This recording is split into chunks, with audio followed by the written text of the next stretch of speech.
Hi అండి, welcome to Sunita cooking channel. ఈరోజు మన రెసిపీ తోటకూర ఫ్రై అండి. ఎప్పుడు చేసే విధంగా కాకుండా తోటకూర ఫ్రైని ఈ విధంగా చేయండి, చాలా టేస్టీగా ఉంటుంది.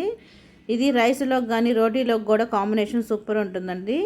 ఇది సైడ్ డిష్గా కూడా ఉంటుంది. దీనికోసం ముందుగా మనం తోటాకుని తీసుకుని ఇక్కడ 4 కట్టలు తీసుకున్నానండి. శుభ్రంగా కడుక్కొని ఈ విధంగా చిన్న చిన్న పీసులుగా కట్ చేసి పెట్టుకున్నాను. ముందర ఎప్పుడైనా కడిగి తర్వాత వాష్ చేసుకున్న తర్వాతే మనం కట్ చేసుకోవాలి. ఈ విధంగా కట్ చేసుకొని కాడలతో సహా తీసుకోవాలండి. కాడల్లో చాలా పోషకాలు ఉంటాయి కాబట్టి కాడలతో, లేత కాడలు ఉంటాయి కదా, ఆ కాడలతో పాటు తీసుకుంటే మంచిదనమాట. ఈ విధంగా మొత్తం కోసి పక్కన పెట్టుకోవాలి. ఆకుకూరలు అన్నింటిలో కన్నా మంచి ఎక్కువైన హెల్దీ రెసిపీ, ఇంకా ఎక్కువ పోషకాలు ఉండే ఆకుకూర అండి తోటకూర అనేది.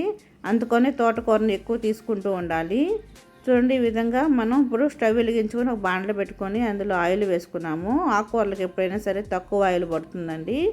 ఆయిల్ వేసుకొని మనం ఇప్పుడు పోపు దినుసులు వేసుకున్నామండి. ఆవాలు, జీలకర్ర, పచ్చెనపప్పు, మినపప్పు 1 స్పూన్ లెక్కన వేసుకున్నాము. ఈ పప్పులన్నీ కొంచెం లైట్ గోల్డెన్ కలర్ వచ్చేంత వరకు ఫ్రై చేసుకోవాలి.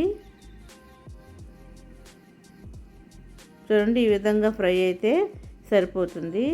ఇప్పుడు ఇందులో మనం ఒక వెల్లుల్లి గడ్డ ఉంటుంది కదండి, వాటిలో ఉన్న ఒక 10 పాయలు అనుకోండి, వెల్లుల్లిపాయలు ఇలా ఒలిచి వేసుకోవాలి. మనకి వెల్లుల్లిపాయ ఎంత తింటే అంత మంచిదండి. క్యాన్సర్ అటువంటివి రాకుండా ఉంటాయి. మనకి వెయిట్ లాస్ కూడా అవుతుంది. కొవ్వుని కరిగిస్తుంది అనమాట వెల్లుల్లిపాయ అనేది.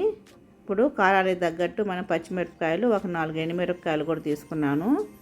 ఇవి కొంచెం ఫ్రై అయ్యేంత వరకు ఫ్రై చేసుకోవాలి. చాలా సింపుల్గా అండి, చాలా త్వరగా అయిపోతుంది. టేస్ట్ అయితే ఈ ఆకుకూర ఫ్రై అనేది చాలా టేస్టీగా ఉంటుంది. ఇప్పుడు ఈ ఫ్రై అయిన తర్వాత ఇందులో మనం ఒక గుప్పుడు కరివేపాకు కూడా వేసుకోవాలండి. అది కూడా కొంచెం చిటపట్లాడేంత వరకు ఉంచాలి. ఇప్పుడు ఒక పెద్ద సైజు ఉల్లిపాయను సన్నగా కట్ చేసుకొని వేసుకొని ఒకసారి బాగా ఫ్రై చేసుకోవాలండి. ఈ ఆనియన్స్ అనేవి కొంచెం లైట్ బ్రౌన్ కలర్ వచ్చేంత వరకు ఫ్రై చేసుకుంటే టేస్ట్ బాగుంటుంది. పిల్లలకి ఎప్పుడు ఆకుకూర పెడుతూ ఉండాలండి, ఎందుకంటే వాళ్ళు ఇప్పుడున్న పిల్లలకి అందరికీ స్పెక్స్ వస్తున్నాయి కదా, అందుకని మనకి సైట్ అనేది రాకుండా ఉండడానికి మనం వీక్లీ 2 అయినా సరే ఈ ఆకుకూర ఫ్రై చేసి పెట్టాలి.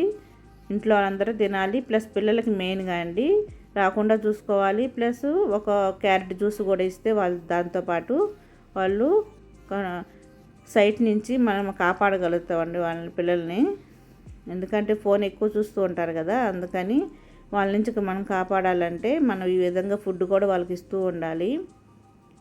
చూడండి, ఇప్పుడు వేగిన తర్వాత పసుపు వేసుకున్నాము, ఒక 1/2 టేబుల్ స్పూను వేసుకొని ఇప్పుడు కట్ చేసి పెట్టుకున్న తోటకూరను కూడా వేసుకోవాలి.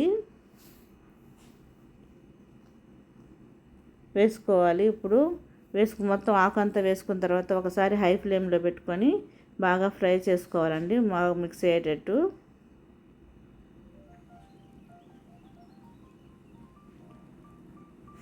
అన్ని ఆకుకూరల కన్నా ఈ ఆకుకూరలో పోషకాలు ఎక్కువ ఉంటాయండి తోటకూరలో, అందుకని ఎక్కువ తోటకూర తెచ్చుకోండి.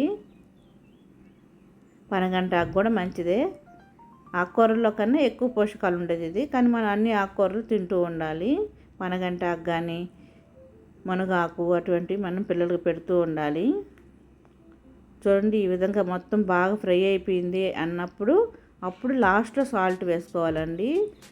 కొంచెం ఫ్రై అయింది అన్నప్పుడే సాల్ట్ వేసుకోవాలి. ముందరే మనం సాల్ట్ వేస్తే ఏంటంటే వాటర్ అనేది ఫామ్ అయ్యి ఆకుకూర అనేది అంత టేస్టీగా ఉండదండి. అందుకని మనం ఆకుకూరంతా బాగా వేగిన తర్వాత ఇందులో రుచికి సరిపడా సాల్ట్ వేసుకోవాలండి. ఆకుకూరలో ఎప్పుడైనా సరే చాలా తక్కువ సాల్ట్ పడుతుందండి, అందుకని చూసి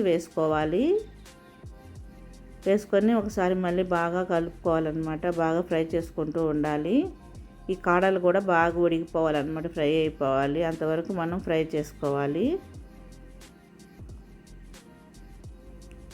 చూడండి, బాగా ఫ్రై అయిపోయి దగ్గర కూడా వచ్చేసింది. చూడండి, ఇప్పుడు మనం స్టవ్ ఆపేసి ప్లేట్లోకి సర్వ్ చేసుకోవటం అంతేనండి. ఎంతో టేస్టీగా ఉండే మన తోటకూర ఫ్రై రెడీ అయిపోయింది కదా. మీరు కూడా ట్రై చేసి ఇంట్లో వాళ్ళ పిల్లలకి అందరికీ పెట్టండి. ఈ విధంగా ట్రై చేసి తోటకూర ఎక్కువ తెచ్చుకోండి. హెల్తీగా ఉండండి. Thank you for watching friends. Please subscribe my channel. Thank you for watching friends. మన ఛానల్ని సపోర్ట్ చేయండి.